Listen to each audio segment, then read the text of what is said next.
Hello, everyone. Welcome to another episode of the Lifetime Legacy Lawyer podcast. I'm your co-host, Thomas Vick, joined by my other co-host, Seth Wilson. And today we have a special guest, Ray Adler of Adler Attorneys. Seth's firm is joining us today. How are you, gentlemen? Thomas, we're doing great. Appreciate the time to chat today with you.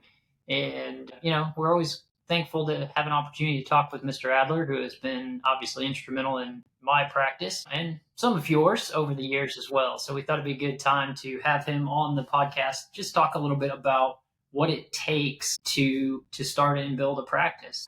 I thought I'd throw the floor open to you, Thomas. You can start with a few questions, and I know some of the stories, so I may be able to prompt through as well.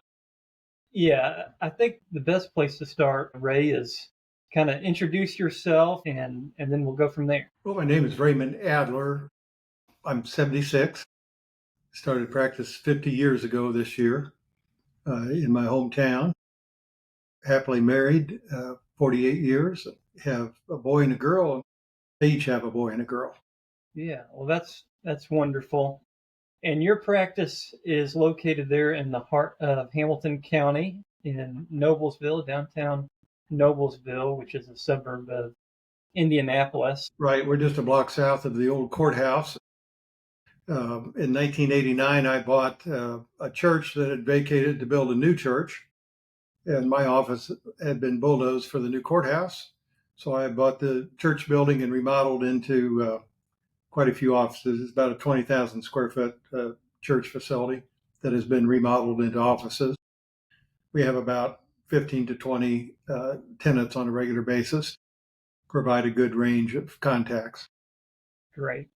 What compelled you to go into law practice in the first place? Well, that's an interesting question. My high school agriculture teacher told me that I would be a lawyer someday. And I was absolutely sure he was wrong. I was going to be a mathematician and farm. And so I went to Purdue and graduated with honors in mathematics and chemistry. And it was December of my senior year. A friend of mine told me that he'd been admitted to Harvard Law School. For a month or two prior to that, I'd kind of been interested in finding a different job. In math and chemistry, I realized there was no people contact, and I needed the people contact. And my chemistry professor was working with lithium aluminum hydride, which I had been working with. And he blew up the lab and killed his lab assistant, did $2,000 worth of damage to a concrete wall. And I thought maybe dealing with the legal end would be a little safer. I imagine So in about a 5-minute conversation, I said, "What do you need to do to go to law school?" And he said, "Just have a degree." And I said, "Would math and chemistry work?" And he said, "Yep, that would work." So away I went. Round peg hits round hole in about 5 minutes or less. And it's absolutely been the thing that my ag teacher told me I was going to do. It's fit me like a glove, and I've enjoyed it immensely. Really enjoyed it more since Seth has come to associate with me. Yeah, I imagine so. What law school did you go to? I went to the great school of Purdue for math and chemistry. Can't ignore them at all. Well, and then I went to IU McKinney for law school. Well, I see you might have gone into some politics there too. IU and Purdue both mentioned yes. It. My wife went to Purdue, so you have that in common with her. Well, you have to be lucky. I started out practicing in my hometown, and I'd taken the bar but hadn't been admitted yet. Going to work for a fellow there, and then he passed away. So everybody had a job at that point. So I got a job with the Attorney General for 3 months and then came to Noblesville, which was kind of a lucky coincidence after I had a law school choice. I was in the military after college, and I got my admission to Cornell, where I wanted to go. And the drill sergeant came through and said, "You can't have that in your footlocker," and threw it away. Well, shortly after that, I got a letter from Cornell that said, "We've had a fire at the law school, and we know you applied, but we don't know whether we admitted you or not. Would you please send in a copy of your admission?" And so I wrote them and said, "No, my admission has been destroyed by the military." They said, "No problem, just reapply." So I reapplied, and the LSAT people said, "Well, wait a minute, you took your test too long ago. It's not current. You need to take a new LSAT test." Well, I knew that wasn't going to happen. So at that point, Indiana University in Indianapolis was really just getting going. And they had a procedure that they took your undergraduate times 100 and your LSAT scores. And if you were over a certain number, you automatically were in. You didn't need to do anything else. So I jumped on that right away and went to IU Indianapolis. And again, great law school, great for my education, great to be able to practice in Indiana. Luck has been better for me than my own skills and abilities. Yeah, sometimes the Lord's looking out for us in mysterious ways. The Lord definitely looks out, and I believe, as Tony Evans says, he cuts deals in your sleep for you. Yeah. So you don't have to be too bright sometimes. Yeah. Well, let me ask you this. Go ahead, Seth. Sorry about that. Ray, you mentioned you kind of started off thinking about going into a firm in Adams County. Tell us a little bit about what that process was going to look like, what the practice was, what you were anticipating going into in that practice area. Well, Adams County was very small. At the time I went, there was, 8 or 10 attorneys. Is all what you call threshold practice. Everything that comes across the threshold is what you do. You do taxes and alcoholic beverage permits and divorces and criminal law and banking and new construction if they have any. So just everything that came through was what the firm did that I was going to join. And so you kind of had that general practice or threshold practice mindset from the beginning. Right. When that situation changed for you, what did you do after? Well, when I started, I think all lawyers kind of did that. We did everything that came in. And as it, over the last 50 years, become a lot more specialized. So now I really enjoy real estate and estates, guardianships, and of course still do some family law as well. That's how I've tried to limit my practice to the areas that I really enjoy. What brought you to Hamilton County? I had a friend in law school that was working here in Hamilton County, and he said the old guy in the firm was thinking about selling the firm. Would I be willing to come to Noblesville and share an office and practice with him? And I thought that was a great idea. So I jumped on that. Shortly after that, his wife became pregnant and he needed medical insurance. So he went into banking and got out of the practice. And the man and woman heading up the firm retired. The other remaining person was appointed as a judge. So all of a sudden, I was a sole practitioner. So again, as a farm boy, I thought that's great. Run my own show. That's what you do. I didn't realize till later it's very important to have cohorts to bounce ideas around and carry some of the areas of law that you don't do. Yeah. So how many years had you been in practice with these folks before they left you high and dry, so to speak? From November to April, so about 6 months. Wow. Well, let me ask you this. What struggles did you have, in April when all of that happened and you were by yourself? Well, again, luck intervened. I didn't know anything. I didn't know how to practice law. I didn't know how to do a criminal discovery. And at that point in time, all the files were in file cabinets in the hallway because the county was just starting to grow when I came. So I looked at the files of all the other law firms in town and I copied down, for instance, their criminal discovery. I copied everybody's and made one great form. And all of a sudden, I had the best criminal discovery form in the county. So people thought I knew something, but I captured what everybody else had done. And it was a smaller bar, and most of the guys were helpful. I came in just as the divorce law was going from divorce to dissolution of marriage, and notice pleading was coming in, and discovery was coming in. So one of the older lawyers, for instance, called me when I sent discovery, and he said, "Look, I don't do discovery. If you ever want a continuance from our firm or any help from us ever in your practice, you're going to withdraw this motion for discovery because we don't do discovery here." And so I dutifully withdrew my discovery and realized maybe I'd do it the old way for a while. Yeah. I think that's a great point. As people start their law practices, they don't have all the forms that they need.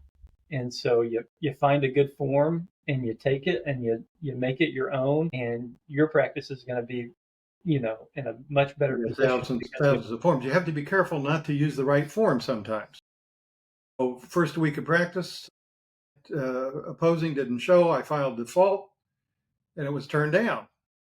So I go into the judge. How do I lose a default?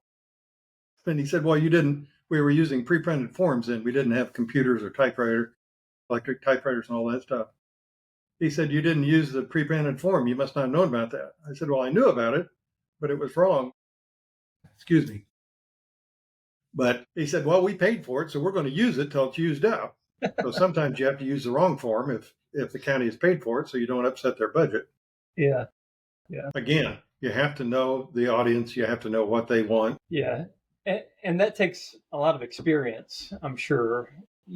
As a young attorney, you made that mistake. And, I've made mistakes early on in my practice where you've got good reasons for it, but it just may not be the right hammer to hit the nail, so to speak. Well, I've said oftentimes I sell wisdom for a living. It's what I do. Yes, I do. Of course, wisdom comes from experience, right? And experience comes from mistakes. So basically, in my practice, I sell mistakes. Mine, the other lawyers, the clients. You see people try something 20 times, it doesn't work. 20 different clients want to try it a certain way. And client number 21, you can be pretty well sure, no, that's not going to work. Let's try something else. Then all of a sudden you look like a wizard. Yeah, that is so true.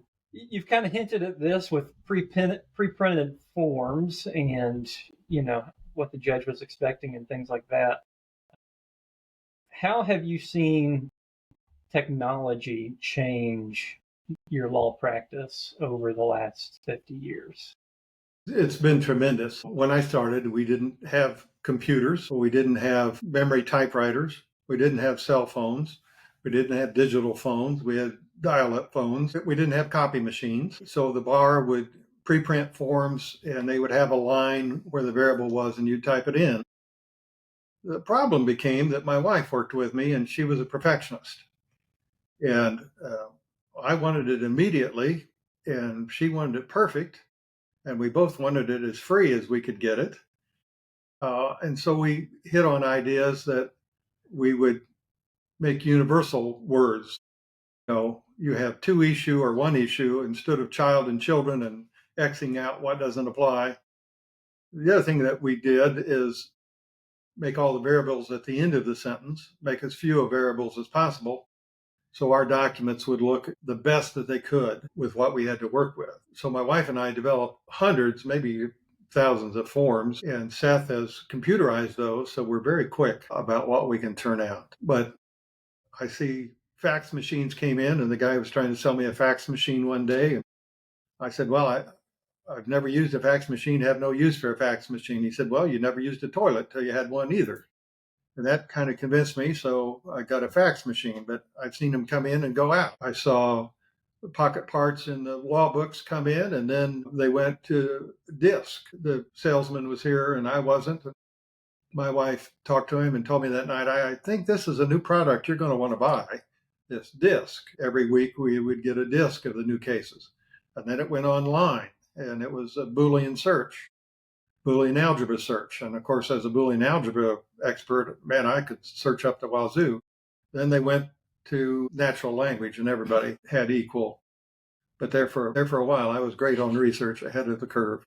Yeah. What are the forms of technology that you find the most helpful to you in your current practice? Paperless. I hated it when I first heard about it. Crazy. I couldn't live without it now. Electronic filing. A Zoom. I don't need to go to South Bend for a 15-minute hearing and have 4 or 5 billable hours for travel or sending the case away. So the technology has been great. Artificial intelligence has helped. Legal research online has helped. We don't have to have the books. We still have books in the library here because it looks so good. My wife won't let me throw them away, but absolutely everything's online. Well, and you just knowing how you practice, Ray, one of the things I think you've done a good job of leveraging is what tools are sort of available in the software. And I think your dad kind of used that phrase and using the whole saw and making sure that you're leveraging the tool to the maximum extent.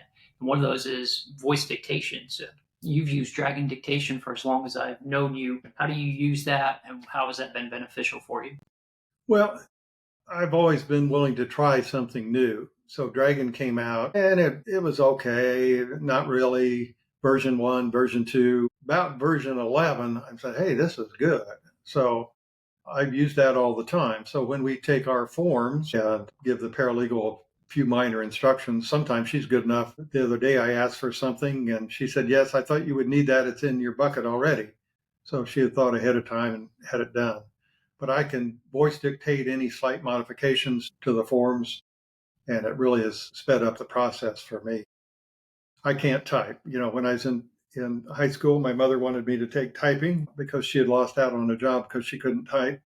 And so I signed up for typing. The problem was that the basketball schedule changed. So I had to drop typing to take basketball. And apparently my mom said I told her if I ever need typing when I get older, I'll have my secretary type it. So that's what I did. And then voice dictation came in and I did my own typing on a lot of it. There you go. That's fantastic. Yeah, Seth and I talk a lot about uses of technology. One of the big topics that we talk about is Clio, which I know that your firm uses.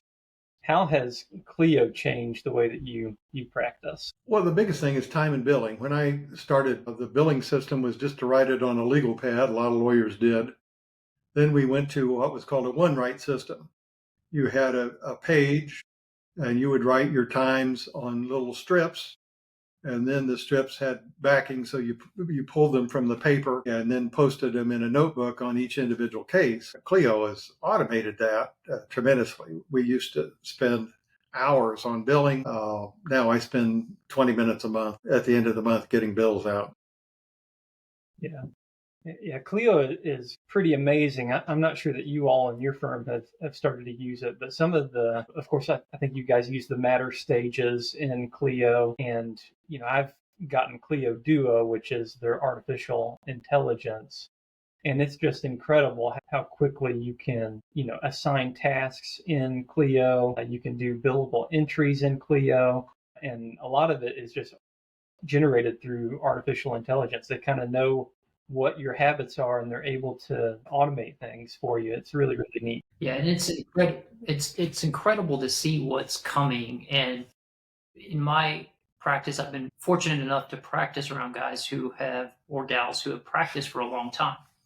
And you have that knowledge base and experience base to work with, to put into these systems and then draw that knowledge back out. And so as I looked at the form banks that Ray had put together and his team had put together over the years, they essentially had the practice management system built into the forms. And so when you combine the two and just put it in a logical computer-based progression, all of a sudden, all that information is available to you to create the kind of the document outline, if you will. And then the attorney can just focus on the content that really needs to be there, the argument, the persuasion, the the representative matters that we get to take on for the client and present to the court.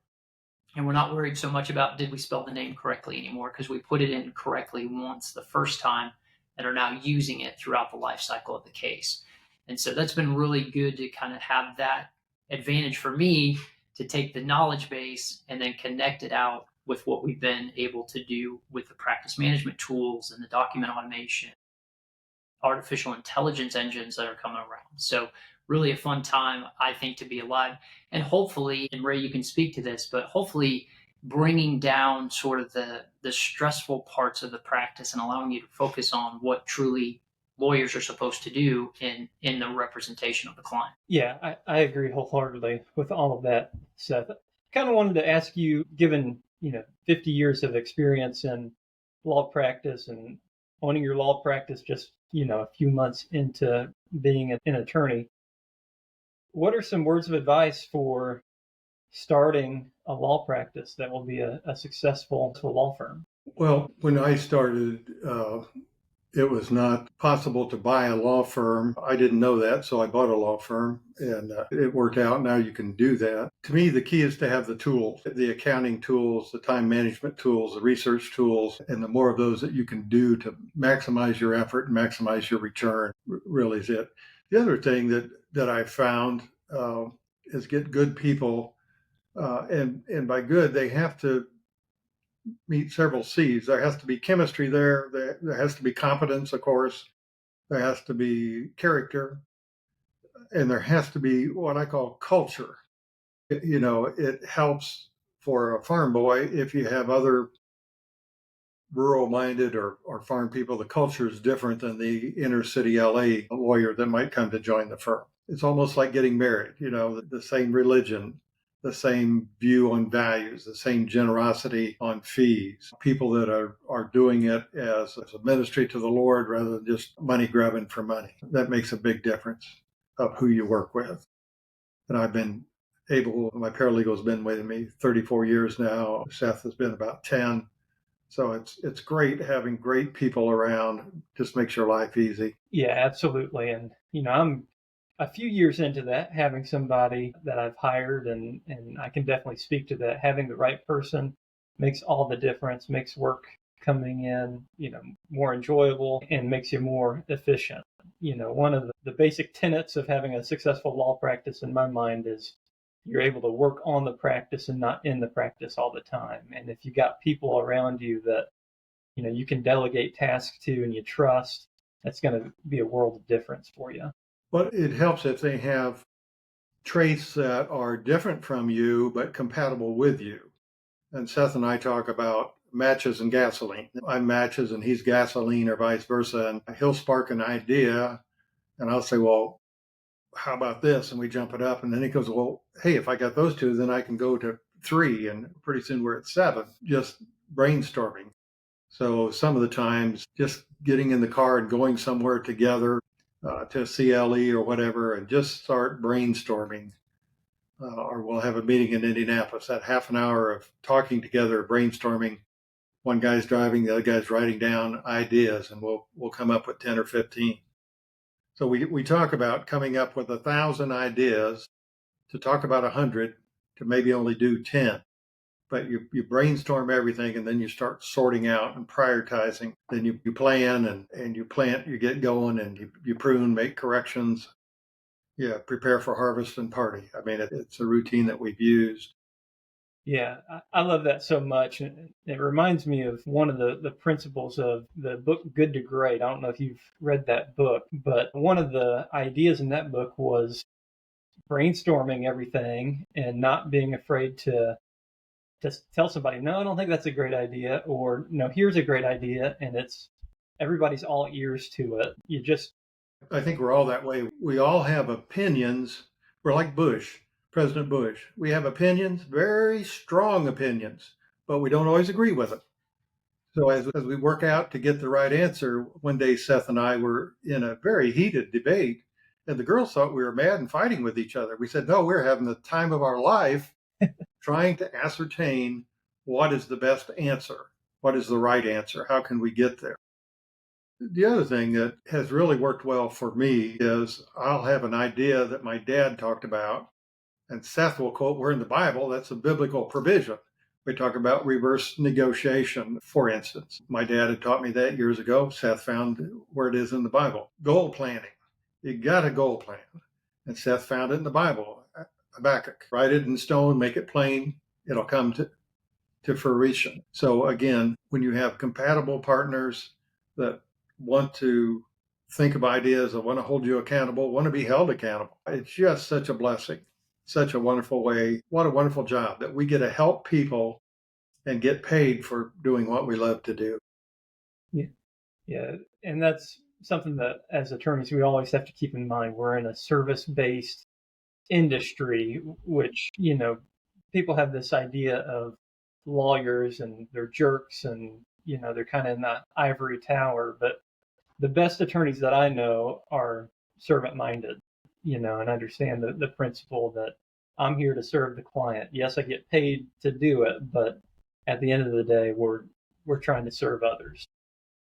Well, again, the Bible says the workman deserves his wages. So we don't want to overcharge. We want to charge fair for them and fair for us. Well, Ray, we'd like to thank you for being on this episode. I'm sure we'll be able to have you back in the near future, but our time today, since we are practicing lawyers, Ray has to head over to another matter, so we've got to get him on his way. Thomas, you want to tell folks where they can find out more about launching their solo or small firm practice? Yeah, the best way to reach us is to go to YouTube, Lifetime Legacy Lawyer Podcast on YouTube. Hit subscribe, like this podcast so that it can be shown to more individuals that are thinking about going into law practice for themselves, or for those that are currently in it and trying to grow the practice. We're the Lifetime Legacy Lawyer Podcast, helping lawyers launch, and we'll see everybody next time. Thank you, Ray. All right. Glad to be here. Thanks for inviting me. Thanks, guys.